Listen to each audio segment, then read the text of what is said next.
Hello guys, வணக்கம் and welcome back to சிறப்பு media 2.0. நான் உங்கள் உதய். இந்த வீடியோவில் நம்ம இதை பற்றி பார்க்க போகிறோம் அப்படின்னு பார்த்தீங்கன்னா, பிக் பாஸ் சீசன் 8ஓட 11வது வாரத்துக்கான 3வது நாளுக்கான மதிய நேர ஓட்டிங் முடிவுகளை தான் இந்த வீடியோவில் முழுசாக பார்க்க போகிறோம். ஸோ இந்த வீடியோக்கு போகிறதுக்கு முன்னாடி நம்மளுடைய சேனலை சப்ஸ்கிரைப் பண்ணாதுங்க, சப்ஸ்கிரைப் பண்ணி வச்சுக்கோங்க. பக்கத்தில் ஒரு பெல் ஐக்கான் இருக்கும், அதையும் ப்ரெஸ் பண்ணி ஹாலில் போட்டுக்கோங்க. அப்போ தான் நாங்கள் அப்டேட் பண்ணுற ஒவ்வொரு உங்களுக்கு நோட்டிஃபிகேஷன் வந்து சேரும். அது தாண்டி இந்த வீடியோ குறைஞ்சபட்சம் ஒரு 1000 லைக்கான எதிர்பார்க்குறோம்.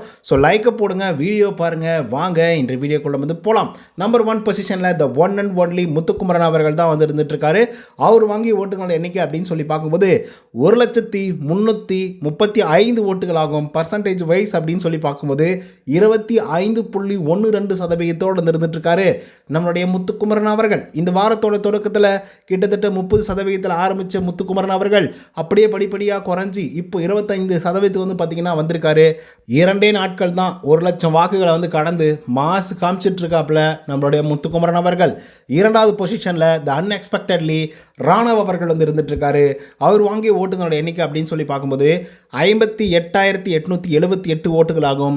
பர்சன்டேஜ் வைஸ் அப்படின்னு சொல்லி பார்க்கும்போது 14.74% வந்து இருந்துட்டு இருக்காரு ராணவ் அவர்கள். இந்த வாரத்தோட தொடக்கத்தில் 6வது பொசிஷனில் ஆரம்பித்து அதுக்கப்புறம் படிப்படியாக முன்னேறி ஒரே ஒரு அடி தான், அந்த அடியை வச்சுக்கிட்டு மனுஷன் 2வது பொசிஷனுக்கு வந்து முன்னேறி இருக்காருன்னா பார்த்துக்கோங்க. அதுக்கடுத்த 3வது பொசிஷனில் சௌந்தர்யா அவர்கள் வந்து இருந்துட்டு இருக்காங்க. அவங்க வாங்கிய ஓட்டுகளோட எண்ணிக்கை அப்படின்னு சொல்லி பார்க்கும்போது 52,298 ஓட்டுகள் ஆகும். பர்சன்டேஜ் வைஸ் அப்படின்னு சொல்லி பார்க்கும்போது 13.09% வந்து இருந்துட்டு இருக்காங்க நம்மளுடைய சௌந்தர்யா அவர்கள். ஸோ இவங்களை பொறுத்தவரையிலும் ஒரு நல்ல வாக்குகள் வந்து வாங்கியிருக்காங்க. பட் 13% அப்படிங்கிறது வந்து ஏற்றுக்கொள்ளவே முடியாத அளவுக்கு ரொம்ப குறைவான வாக்குகள் அப்படின்னு தான் வந்து சொல்லி ஆகணும் சௌந்தர்யா அவர்களை பொறுத்தவரையிலையும். ராணுவ அவர்களுக்கு இவங்களுக்கு ஆகவே ஆகாது. இருந்தாலும் ராணுவ அவர்கள் 2வது பொசிஷனுக்கு வந்து போயிருக்காரு. அதுக்கடுத்த 4வது பொசிஷனில் நம்மளுடைய ஜாக்லின் அவங்க வாங்கி ஓட்டுகளுடைய எண்ணிக்கை 32,840 ஓட்டுகளாகும். பர்சன்டேஜ் வைஸ் அப்படின்னு சொல்லி பார்க்கும்போது 8.22% இருந்துட்டு இருக்காங்க நம்மளுடைய ஜாக்லின் அக்கா அவர்கள். ஸோ ஜாக்லினை பொறுத்த வரையிலையும் ரொம்ப ரொம்ப குறைவான வாக்குகள் அப்படின்னு தான் வந்து சொல்லி ஆகணும். ஏன்னா ஒவ்வொரு வாரமும் 10% கீழே விட்டு கொடுக்காமல் வாங்கக்கூடிய ஜாக்லின் அவர்கள் முதல் முறையாக 8% வந்து இருக்காங்க. ஸோ இது அவங்களுக்கு மிகப்பெரிய ஒரு ட்ராபேக்காக அமைய வாய்ப்புகள் இருக்கிறது. அதுக்கடுத்து 5வது பொசிஷனில் அருண் பிரசாத் அவர் வாங்கிய ஓட்டுகளுடைய எண்ணிக்கை 31,161 ஓட்டுகளாகும்.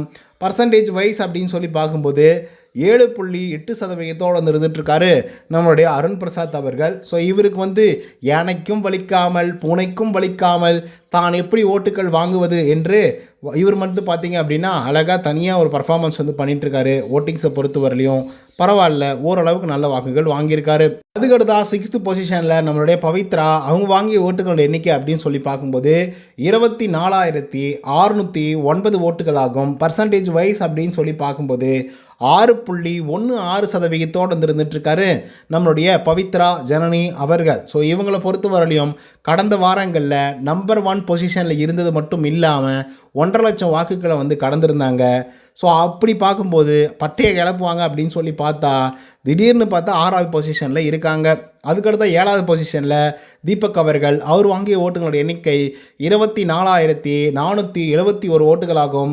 பர்சன்டேஜ் வைஸ் அப்படின்னு சொல்லி பார்க்கும்போது 6.13% வந்து இருந்துட்டு இருக்காங்க நம்மளுடைய தீபக் அவர்கள். ஸோ தீபக்கை பொறுத்த வரலையும் இது குறைவான வாக்குகள் தான், நல்லா தான் கேம் ப்ளே பண்ணிகிட்ருக்காரு. அப்படி இருந்தும் வாக்குகள் அப்படிங்கிறது வந்து குறைஞ்சிக்கிட்டே போயிட்டுருக்கு அப்படின்றதுல ரொம்ப கான்ஃபிடென்ட்டாக நான் சொல்லுவேன். இப்படியே போச்சு அப்படின்னு பார்த்தீங்கன்னா இன்னும் 1 or 2 வீக்ஸில் இவர் எவிக்டாக வெளியே போகிறதுக்கான வாய்ப்புகள் இருக்குது. அதுக்கடுத்து 8வது பொசிஷனில் மஞ்சரி அவங்க வாங்கிய ஓட்டுகளோட எண்ணிக்கை 22,132 ஓட்டுகளாகும்.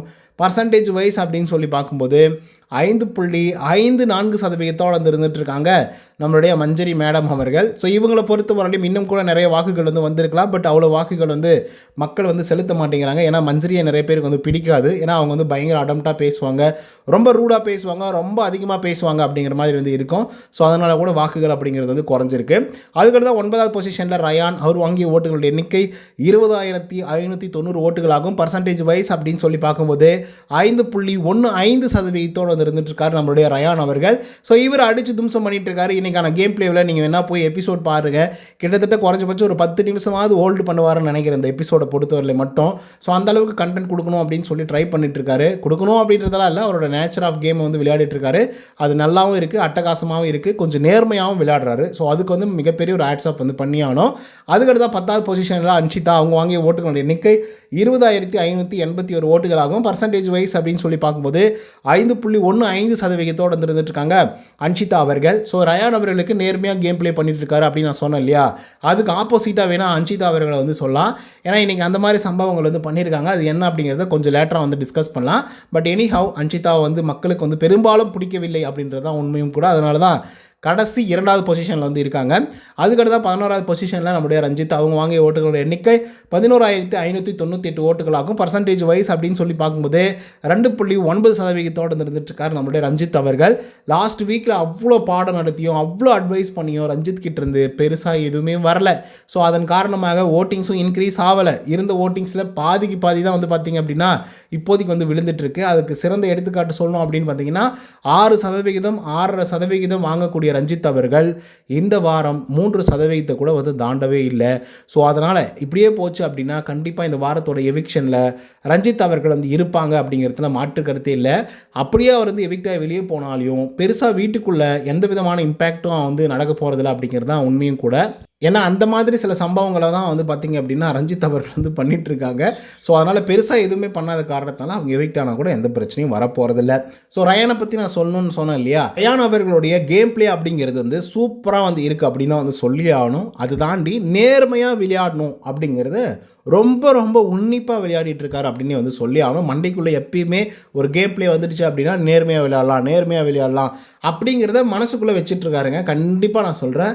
ஏன்னா அவர் வந்து அந்த ப்ராடு பண்ணி வந்து ஜெயிக்கணும் அப்படின்னு நினைக்கிறது, அதுக்கப்புறம் ரூல்ஸை பிரேக் பண்ணி சில விஷயத்தெல்லாம் பண்ணணும் அப்படின்னு நினைக்கிறது, இந்த மாதிரிலாம் எதுவுமே இல்லாமல் அந்த ரூல்ஸ்க்கு உட்பட்டும் சில வேலைகளை வந்து பண்ணுறாங்க.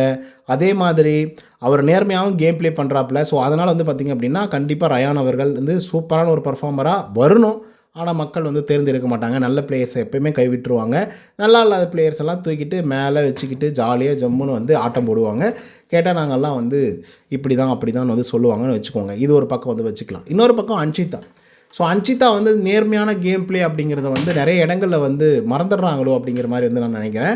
ஏன்னா அன்ஷிதா அவர்களுக்கு எப்போ கோவம் வருமோ அப்போ கோவப்பட்டுருவாங்க. எப்போ அழுகு வருதோ அப்போ கண்டிப்பாக வந்து அழுதுருவாங்க. மற்றவங்கள மாதிரி எமோஷன்ஸை கண்ட்ரோல் பண்ணி, அழுகையை கண்ட்ரோல் பண்ணி, அதே மாதிரி சிரிக்கிறத வந்து கண்ட்ரோல் பண்ணி அவங்களால இருக்க முடியாது. ஒன்று. 2வது விஷயம் என்ன அப்படின்னு பார்த்தீங்கன்னா, இந்த நேர்மையின்மை அப்படின்னு நான் சொன்னேன் இல்லையா, அது காரணம் என்னென்னா இன்றைக்கி கூட கேம் பிளே வந்து நடந்துகிட்ருக்கு. அந்த கேம் பிளேவில் வந்து ஜெப்ரி அவர்கள் வந்து பார்த்திங்க அப்படின்னா அந்த கோர்ட்டுக்குள்ளே வந்து போகக்கூடாது. ஆக்சுவலாக சொல்லப்போனால் ஜெப்ரி மட்டும் இல்லை, எல்லா ரைடர்ஸுமே வந்து போகக்கூடாது அப்படிங்கிறது தான் ரூல்ஸ் அண்ட் ரெகுலேஷன். அந்த கற்கள் வந்து வரும்போது அந்த கன்வேயர் கிட்ட இருக்கக்கூடிய ரெட் கலர் கோடு வந்து இருக்கும், அதுக்குள்ளே போகக்கூடாது அப்படிங்கிறது தான் ரூல்ஸ் அண்ட் ரெகுலேஷன். ஆனால் எல்லாருமே உள்ளே போகிறாங்க வராங்கன்னு வச்சுக்கோங்க. மஞ்சரி அவர்கள் வந்து கத்திக்கிட்டே இருக்காங்க, ஜெப்ரி உள்ளே இருக்காத, ஜெப்ரி உள்ளே இருக்காத கத்திக்கிட்டே இருக்காங்க. கிட்டத்தட்ட ஒரு 20லேருந்து ஒரு 30-40 தடவை வந்து சொல்லியிருப்பாங்கன்னு வச்சுக்கோங்க. அத்தனை தடவை சொல்லியும் ஜெப்ரி வந்து அதை கேட்கவே கிடையாது. உடனே இவங்க அன்ஷிதா இருக்காங்கள்ல, ஆர்கியூமெண்ட்டுக்கு வந்துட்டாங்க. ஆர்கியூமெண்ட்டுக்கு வரும்போது முத்துக்குமரன் என்ன உள்ளே இருந்து தானே எடுத்தான், அதனால வந்து அதெல்லாம் நீங்கள் கேட்க மாட்டீங்களா? அவங்க ஆக்சுவலாக கேட்டாங்க, முத்துக்குமரனையும் வந்து கேட்டாங்க மீன்ஸ் காலை எடுங்க முத்துக்குமரன், வெளியே வாங்க முத்துக்குமரன், வெளியே இருந்து கேம் ப்ளே பண்ணுங்க முத்துக்குமரன் அப்படின்னு வந்து சொல்லிட்டு இருந்தாங்க. முத்துக்குமரன் வெளியே வந்தார், திரும்பி உள்ளே போனார், திரும்பி வெளியே வந்தார். அது வந்து நடந்தது. ஸோ இது வந்து தப்புக்கு தப்பு இருக்கலாம் அப்படிங்கிற மாதிரி அன்ஷிதா அவர்கள் வந்து என்னப்போ ஜெப்ரி தப்பு பண்ணான், என்ன முத்துக்குமரனை தான் தப்பு பண்ணான் அப்படின்னு சொல்லி ரெண்டுத்தையும் மேட்ச் பண்ணுறாங்க. ஒன்று. 2வது விஷயம் என்ன அப்படின்னு பார்த்தீங்கன்னா, முத்துக்குமரன் கிட்ட பயங்கரமாக சண்டை போடுறாங்க. காரணமே இல்லாமல் நீ தான் உள்ளே இருந்த இவங்களை இதையே சொல்லிகிட்டு இருக்காங்க. நீ நடிக்காத, நீ வந்து உள்ளே இருந்த, டேய் போடா முத்துக்குமரா அப்படின்னு சொல்லி பயங்கர ரூடாக வந்து பேசக்கூடிய ஒரு ஆளாக அன்ஷிதாவை நான் பார்க்குறேன். This is not fair. ஏன்னா அவங்களுடைய வன்மங்கள்லாம் சில நேரங்களில் பட்டுன்னு வெளியே தெரிஞ்சுக்கிட்டே வந்து இருக்குது அப்படின்றது தான் உண்மையும் கூட. இன்றைக்கி கொஞ்சம் எக்ஸ்ட்ராவே கூட வந்து பார்த்திங்க அப்படின்னா வந்துடுச்சு. மேபி அது எபிசோடில் போடுறாங்களா போடலையா அப்படின்றதெல்லாம் தெரியல. பட் தெரிஞ்சுக்கோங்க, அன்ஷிதா முழுக்க ஒரு விஷ பாட்டில். அவங்களுக்கு வேணால் லாஸ்ட் வீக்கில் வந்து இந்த பட்டங்கள்லாம் வந்து கொடுத்தாங்கல்ல, அந்த பட்டங்களை விஷ பாட்டில் அப்படிங்கிற ஒரு பட்டத்தை வந்து கொடுத்துருந்தா நல்லா இருந்திருக்கும் அப்படிங்கிறத நான் நினைக்கிறேன். அதை தொடர்ந்து நிறைய விஷயங்கள் வந்து பார்த்திங்க அப்படின்னா இந்த வீடியோவில் டிஸ்கஸ் பண்ணியிருக்கோம். யார் யார் வந்து பொசிஷனில் இருக்காங்க, யார் எவ்வளோ ஓட்டிங்ஸ் வாங்கியிருக்காங்க, யாரெல்லாம் மேலேருந்து கீழே வந்திருக்காங்க, கீழேருந்து மேலே போயிருக்காங்க அப்படிங்கிறத பற்றிலாம் பார்த்துருக்கோம் டீட்டெயிலாக. ஸோ உங்களுக்கு பிடிச்ச கண்டஸ்டன்ட் யார், ஏன், எதுக்கு அப்படிங்கிறத கமெண்ட்டில் வந்து பதிவு பண்ணிங்க அப்படின்னா நல்லாயிருக்கும். அண்ட் யாருக்கு ஓட்டு போட்டிங்க அப்படிங்கிறதையும் கமெண்ட்டில் பதிவு பண்ணுங்கள், நான் படித்து தெரிஞ்சுக்கிறேன். இந்த வீடியோ உங்களுக்கு வந்து பிடிச்சிருக்கும்னு நினைக்கிறேன். இதே மாதிரி பிக் பாஸோட அப்டேட்ஸ்லாம் நீங்கள் தெரிஞ்சுக்கணும் அப்படின்னு நினச்சிங்கன்னா நம்மளுடைய சிறப்பு மீடியா 2.0 அப்படிங்கிற சேனலை சப்ஸ்கிரைப் பண்ணாதவங்க சப்ஸ்கிரைப் பண்ணி வச்சுக்கோங்க. நன்றி, வணக்கம்.